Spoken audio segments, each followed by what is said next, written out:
दोस्तों ये है साइंस का सॉल्यूशन जो आपका क्वेश्चन बैंक एमपी बोर्ड ने लागू किया है, आपको पता ही होगा, जो कि आपकी वेबसाइट पे अवेलेबल है। उसका सॉल्यूशन है ये।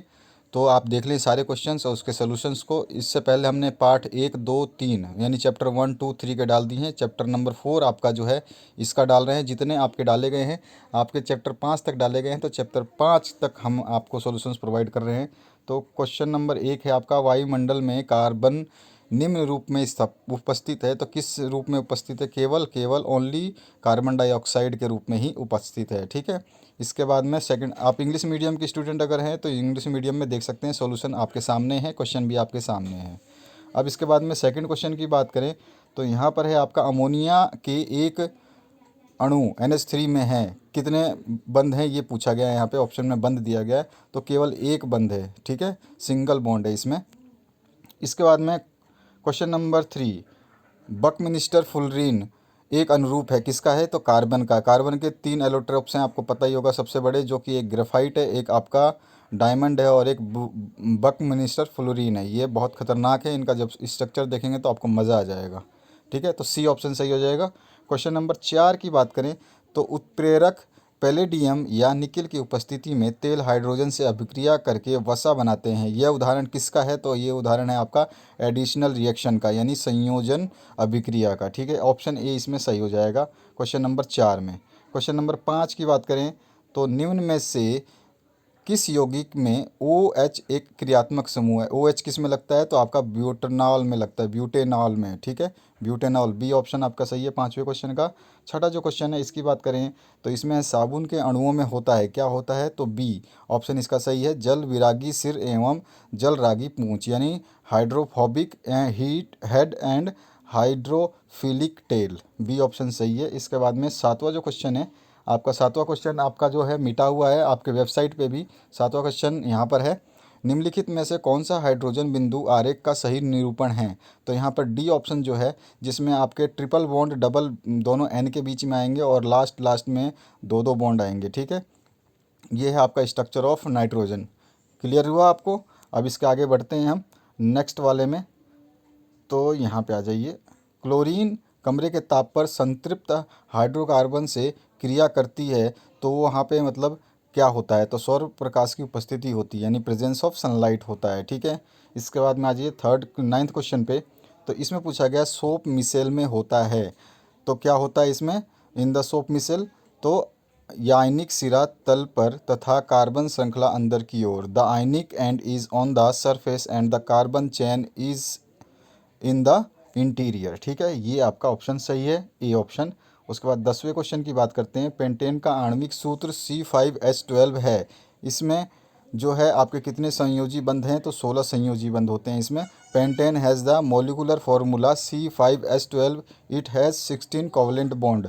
ठीक है, इसके बाद में आ जाइए 11वें क्वेश्चन पे, यौगिक CH3 CH2 CHO का नाम क्या है? तो प्रोपेनॉल बोलते हैं इसको, सी ऑप्शन सही है। ठीक है, the name of the compound CH3 CH2 CHO। इसके बाद में आ जाइए नेक्स्ट नंबर जो है 12, सिरका यानी विनेगर एक विलेन है, तो ये कैसा विलेन है? तो इसमें 5 देखिए, हिंदी मीडियम के लिए इस क्वेश्चन में सी आंसर है और इंग्लिश मीडियम के लिए इसमें डी आंसर है। ठीक है, ये ऊपर नीचे आपके जो मॉडल पेपर आपके जो क्वेश्चन बैंक वेबसाइट पे अवेलेबल है उसमें भी ऐसे ही ऊपर नीचे, इसीलिए मैंने इसको ऊपर नीचे नहीं किया। तो सिरका जो हिंदी मीडियम के लिए उसका आंसर है सी, 5 to 8% एसिटिक अम्ल का जल में, मतलब 5 से 8% अगर एसिटिक अम्ल जल में डाल देंगे तो सिरका एक बन जाएगा, सिरका सॉल्यूशन बन जाएगा आपका। आप समझ में आ गई आपको बात? 5 to 8% acetic acid in water अगर हम डिज़ोल्व करते हैं तो हमारे पास विनीगर तैयार हो जाएगा। अब इसके बाद आ जाइए 13 क्वेश्चन पे, निम्न में से कौन सजातीय श्रेणी का सदस्य नहीं है? तो C4H8 जो है ये सजातीय श्रेणी का सदस्य नहीं है। Which of the following does not belong to the same homologous series. इसके बाद में 14th क्वेश्चन है, इसमें पूछा है कार्बन अपने 4 संयोजी इलेक्ट्रॉन का 4 एकल संयोजी परमाणुओं से साझा करके 4 संयोजी बंध बनाता है। 4 संयोजी बंध बनाने के बाद यह निम्न इलेक्ट्रॉनिक संरचना प्राप्त करता है। ये कैसा बन जाता है? तो इसका आंसर हो जाएगा नियॉन में बन जाता है, नियॉन में कन्वर्ट हो जाता है ये। ठीक है, तो आपको ध्यान रखना है। आपकी बार आगे बढ़ता हूँ मैं नेक्स्ट क्वेश्चन पे, जो इसका आंसर बी है।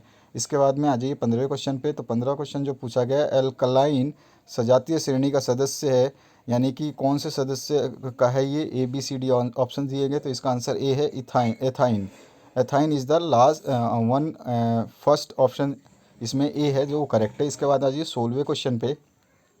खनिज अम्ल कार्बोक्सिलिक अम्लों की अपेक्षा प्रबल होते हैं, क्यों?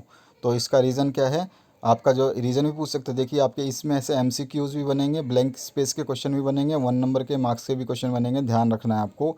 30 नंबर के आपके टोटल क्वेश्चन आएंगे, तो ध्यान रखना है आपको। तो खनिज अम्ल पूर्ण रूप से आयनित हो जाते हैं, यानी कि minerals acids are completely ionized, इसीलिए ए ऑप्शन इसका सही है। इसके बाद 17वां जो क्वेश्चन है, C2H5OH का अगला सजातीय होगा, कौन सा होगा?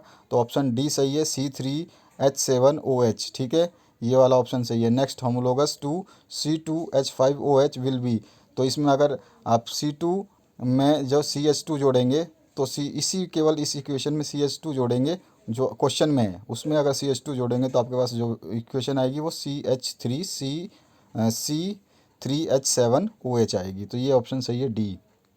18वें क्वेश्चन में हाइड्रोकार्बन का पूर्ण दहन देता है, कौन देता है? तो यहाँ पर आपका जो कंप्लीट कंबंशन जो होता है तो वो क्या देता है आपको? तो कार्बन डाइऑक्साइड प्लस वाटर देता है, CO2 प्लस H2O, वाटर, ठीक है। जब भी कार्बन का हाइड्रोकार्बन का पूरा मतलब वो जल जाता है, कंप्लीट हो जाता है तब। इसके बाद में एल्कीनो का सामान्य सूत्र है, जनरल फॉर्मूला ऑफ एल्केनिस इज़, तो इसका हो जाएगा CN। सी जो है, एन है जो छोटा होगा और दोनों में, केवल एन जो है बी पार्ट में, आंसर तो बी है आपका, लेकिन इसमें जो है एन छोटा होगा। इसका आपने देखा होगा बुक में, सी छोटा एन, H2 छोटा एन, ठीक है। ऐसा इसका फॉर्मूला आपको पता ही है, आप देख लेना बुक में, आपको पता है वैसे तो। इसका फॉर्मूले में एन छोटा होता है। 20वां जो क्वेश्चन है इसमें पूछा गया, निम्न में कौन सा असंतृप्त हाइड्रोकार्बन है? तो इसका आंसर आएगा ए, एसिटिलीन, ठीक है। Acetylene is the right option 20वें का। 21वें की बात करें, निम्न में से कौन सा 3 कार्बन यौगिक है? तो आंसर है C, propane. Propane is the right answer. इसके बाद में आ जाइए 22वें क्वेश्चन पे। खाना बनाते समय यदि बर्तन की तली बाहर से काली हो रही है तो इसका मतलब क्या है कि ईंधन पूरी तरह से नहीं जल रहा है। The fuel is not burning completely, option number B. इसके बाद में 23वें क्वेश्चन की बात करें तो ब्यूटेनान चतुर कार्बन यौगिक है जिसका प्रतीकात्मक समूह कौन सा है? तो इसका समूह जो है कीटोन है, कीटोन, सी ऑप्शन इसका सही है 23वें क्वेश्चन में। 24वें क्वेश्चन की बात करें तो इथेन का आणविक सूत्र C2H6 है, इसमें कितने आबंध होते हैं? तो 6 सहयोजी आबंध होते हैं, 6 कोवलेंट बॉन्ड्स होते हैं, तो इसका ऑप्शन ए सही है। इसके बाद 25वें क्वेश्चन पे आइए, समावयवी के यौगिक के लिए कौन सा कथन सही नहीं है? तो इसमें डी ऑप्शन सही है, उनके समान संरचना सूत्र जो है इसमें बोला है कि उनके समान संरचना सूत्र होते हैं, लेकिन ये नहीं होते हैं, ठीक है। तो ऑप्शन डी इसमें सही है 25वें क्वेश्चन में। इसके बाद आ जाइए 26वें क्वेश्चन पे। तो 26वां क्वेश्चन बोल रहा है, ब्रोमो ब्रोमोइथेन में कितने संयोजी आबंध हैं? How many covalent bonds are there in bromoethane? तो इसमें आ जाएंगे 7 आंसर, ठीक है। ऑप्शन डी सही है 26वें में। और उसके बाद 27वां क्वेश्चन है, कार्बन की परमाणु संख्या, atomic number of carbon is, तो इसका आपको पता ही होगा 6 होता है, ऑप्शन ए सही है 27वें में। 28वें क्वेश्चन की बात करें तो यहाँ पूछा गया है, एल्कोहल के IUPAC नाम में अनुलग्न सुफिक्स मतलब कौन सा होता है? तो हम एल्कोहल के जब IUPAC नेम यूज़ करते हैं तो उसमें ओल सुफिक्स का यूज़ करते हैं, ठीक है। तो उसमें आ जाएगा आपका ए ऑप्शन करेक्ट। 29वां जो क्वेश्चन है इसमें आ जाइए, तो यहाँ पर एथेनॉल सोडियम के साथ क्रिया करके 2 उत्पाद बना देते हैं, वे हैं कौन कौन से? तो वो आपका सी ऑप्शन सही है, ये बनाता है सोडियम एथेक्साइड और हाइड्रोजन, ठीक है। तो इसमें सी ऑप्शन टिक कर लेना आप। उसके बाद में 30वां क्वेश्चन भी आपके असाइनमेंट में मिटा हुआ है, तो ये है आपका 30वां क्वेश्चन, CH3CH2OH एल्कलाइन के MnO4 के साथ प्लस हीट के साथ अगर ट्रीट किया जाए तो ये बॉन्ड बनता है CH3-COH। तो उपरोक्त अभिक्रिया में क्षारीय के MnO है, क्या है ये? मतलब ऑक्सीडाइजिंग है, रिड्यूसिंग है, क्या है? तो इसका आंसर है बी, ऑक्सीडाइजिंग है, ये उपचयक है, ठीक है। तो ये है, क्योंकि यहाँ पे देखिए आपको ये बॉन्ड को क्या कर रहा है, ऑक्सीडाइज कर रहा है। तो ये है आपके सारे के सारे जो हैं 30 क्वेश्चन के आंसर्स चैप्टर 4 के। इसके बाद में मैं चैप्टर 5 का अपलोड कर दूंगा, बस इसके बाद में आपका जो है साइंस ख़त्म हो जाएगा। इसमें और कोई क्वेश्चंस नहीं बचेंगे। तो सारे क्वेश्चंस देखने के लिए वीडियो के इसी लिंक में आपकी जो प्ले लिस्ट दी गई है एमपी बोर्ड की, उसको ज़रूर देखिए, 10th क्लास की, उसमें सब कुछ मिल जाएगा आपको। वीडियो देखने के लिए बहुत बहुत धन्यवाद। Thank you very much.